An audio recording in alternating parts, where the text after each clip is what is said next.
Okay, so I want to make a new page here. I need a new HTML, and I'm going to let it load a bit, save it as page 2 in my project folder. Okay, before we get into SVGs, let me just set up my HTML a little bit here.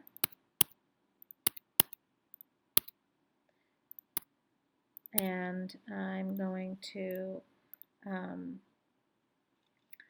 I want to style this a bit, so I am going to put a style tag.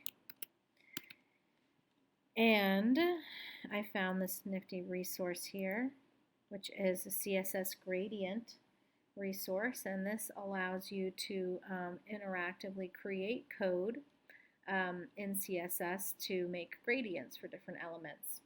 So I'm going to kind of make a, I already started working on this a little bit, a kind of, let's say a kind of sunset, let's say gradient. And then down here is the code, so I'm going to copy this.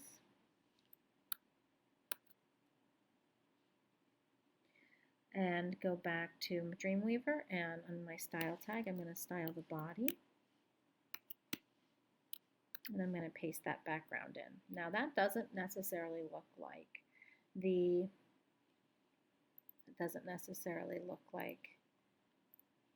what I'm previewing here. So that's because I'm missing some elements. And this is why I think posting specific problems that you'd like my help with in the discussion forum will be really helpful, because you have something like this and I can tell you the specific CSS, or I can help you try to troubleshoot the specific CSS that you need. Because again, like I said, width is not really a problem, but dealing with the kind of verticality of the screen space sometimes is less intuitive than I'd like with writing this code. So I have a couple other things I actually have to do here. I have to code my HTML, and I need to have HTML and say that the height needs to be set to 100%. And then also, right, so now that basically resolved our problem. Save this and preview it. Okay, and so now that one little bit of code completely changed the way this background looks. We can see here that there may or may not be some border, so some other good things to write in are margin 0 and padding 0. This just means that there's not going to be a border around your elements here. Sometimes some browsers defaults there are some padding or some margin that gets put in there. You can up these numbers. I can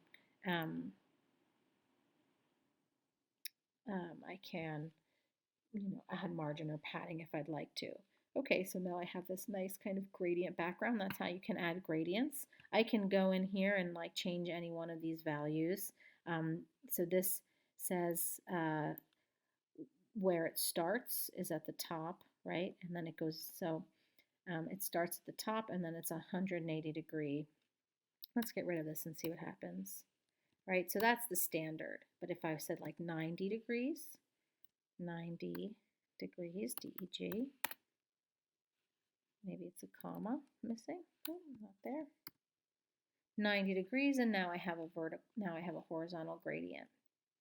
Or maybe I can say, right, so it's either going to be from 0 to 100, and that's what you have here. You have the value of this first color, and we've used hex codes. You can use hex codes here. This is another way to designate color. This is with the RGBA, so red, green, blue, and alpha channels set in this fashion, right? So this is the red, the amount of red, the amount of green, the amount of blue, and alpha. If I change this to 0, I have basically transparency or white. Okay, so I can go in and I can write these numbers if I want to adjust things. I can use hex codes. I can use this RGBA value as well. Okay, let me go ahead and take this out of here. Okay, and Now what I want to do is open up Illustrator.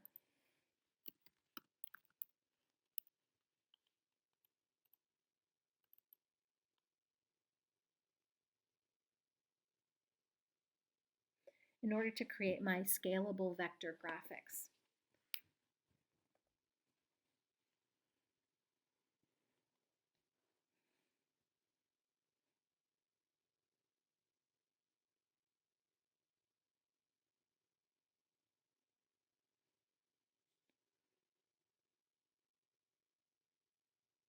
And let me give you a little overview of Illustrator if you're completely new to it. We're not going to get into too much of it, but I'm going to go ahead and create a new document here.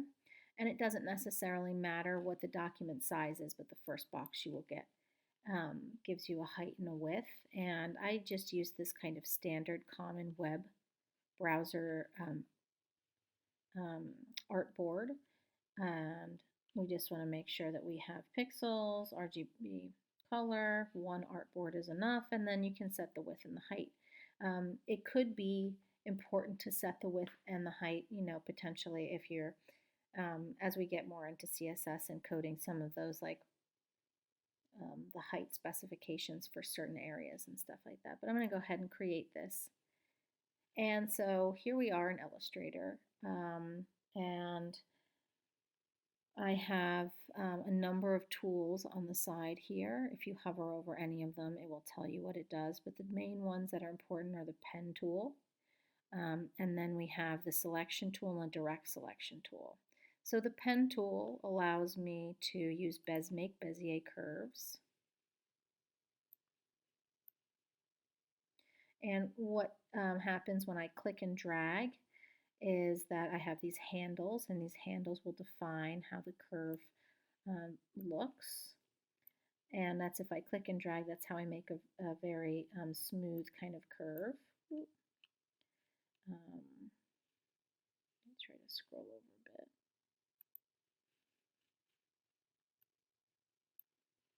And I can just undo that if I need to. And then I can just click to make sharp angles with my curve. So I want to kind of create a bit of a hill here. Okay, now if I want to manipulate this curve, I can use the direct, if I want to move the curve in total, I can use the selection tool. But if I want to manipulate the curve's appearance, I can use the direct selection tool, and I can go in and manipulate these points. I did double click on it.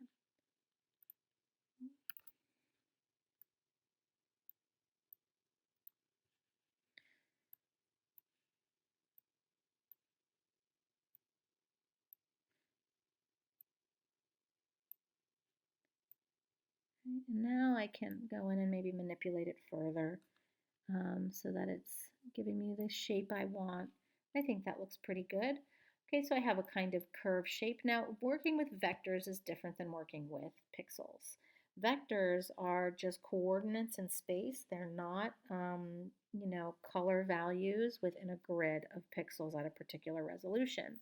So what's great about graphics is that it allows you to have scale is not really a factor. You can have this particular drawing be a billboard size, or you could have it be the size of um, a business card. Either way, the kind of clarity of the graphic is maintained.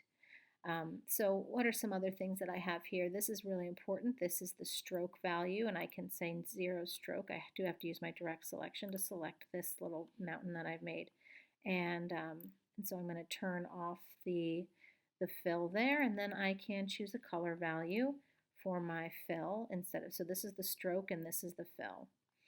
And I have my color guide here, which allows me to choose a color. There's also some tools on the side here, one of them again being a kind of gradient. I can open this up, and there's some different presets here. I'll go ahead and drag and drop this over the fill, and then I'm able to, by double clicking, and this is grayscale for some reason. There we go. Now I have it in, I just clicked on it here. Here's web safe RGB, meaning that the web doesn't have millions of colors. It only has so many colors. But don't worry so much about that. So I'm going to go ahead and choose a value, like a light value, into a dark value, and then I can change the angle here, maybe to 90, and maybe I want it to be -90. I'll just type that in. Right, and so now I have a kind of gradient for this hill on the background that I'm going to use. Okay, so that's kind of just very basics with creating graphics. There are other ways that you can. You can use a line tool. There's a rectangle tool, but I think using the pen tool is one of the best tools. Here's the gradient tool, which allows you to set different elements with a gradient. An eyedropper tool. And then there's some of these same specifications for your graphic down here. You can set up here and you can say how thick of a stroke do you want. So if I actually want this to look really graphic, I might actually want to have this be black. The fill, let me select it again and make sure that fill, and then maybe I can increase the border or the stroke width. Right, I can say if I want it to be tapered in some way. And if I hit return, that will end it without me having to close it. So this is just to show you what this might look like. I can say no fill here, and then I can, instead of basic, I can choose a kind of shape for my stroke, right? So these are just some tools that we have here. I can maybe give it a little bit of texture. And then we have libraries. So there's so many different brushes here. Just like there's also other libraries. Let's say like under gradient, there should be libraries. Let's see.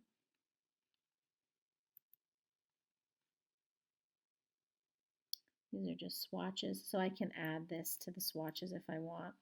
Right now I can easily find this one, new gradient swatch. There should be gradient libraries as well. I know there's color. There's a library for swatches. So here's different gradients. Okay, so it's going to be under the swatches tab. The gradient tool just allows you to set a gradient, and then you can set it as a preset here. But under this color picker, there's libraries, and so I can choose a bunch of different. There's a bunch of different swatches and options that are here. Some of them being gradients themselves. Over here there's layers I can implement if I need to, and all of these things, it's whether or not we're going to, so the way we're going to save this, and you can see this as code, but you can have different layers if you want to add different elements to it. So maybe I'll do that as well. Maybe I'll create another layer just for fun and create another kind of element here. Let's see, maybe I'll make a sun setting over this, and maybe instead of using the pen tool, I'll use just the ellipse tool. If I hit the shift key, I'll make a perfect circle.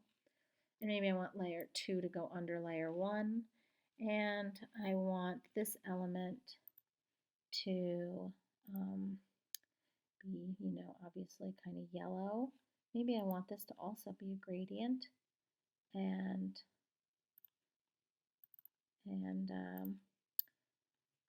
apply this first, but then I can manipulate it.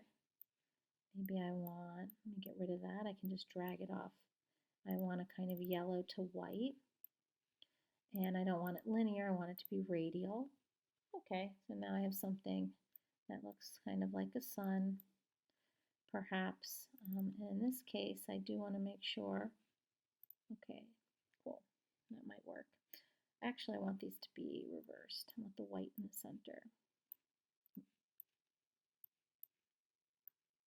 and the yellow on the outside. I can just get rid of these extra ones. This will tell me like where the center point is. Okay, so I have a very bright sun, and maybe I don't want any fill. And so if I go back to layers, I have layer 1 and layer 2. I might change this to be hill and change this to sun. And now I have 2 elements in my scene. Okay.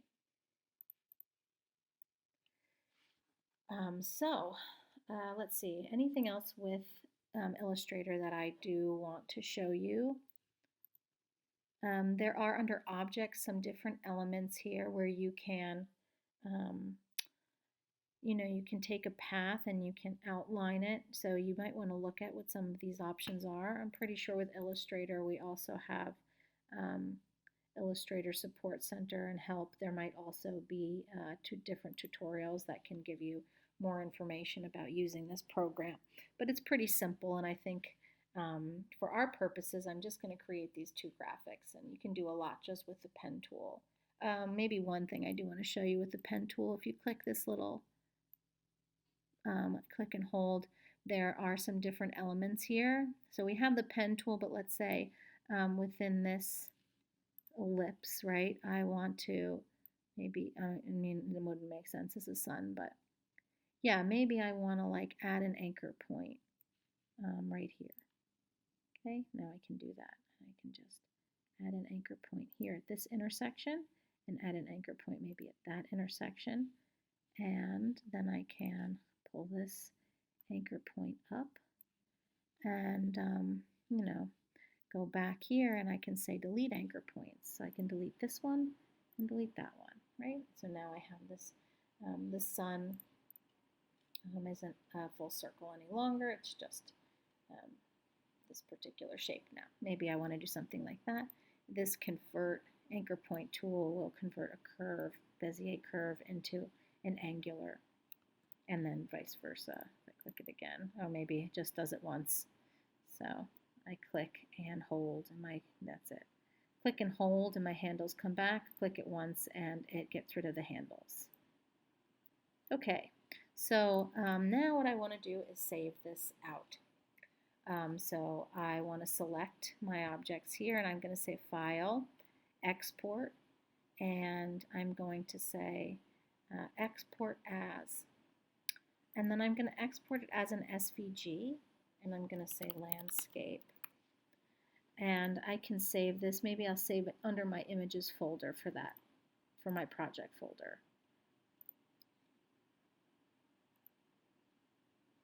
Okay.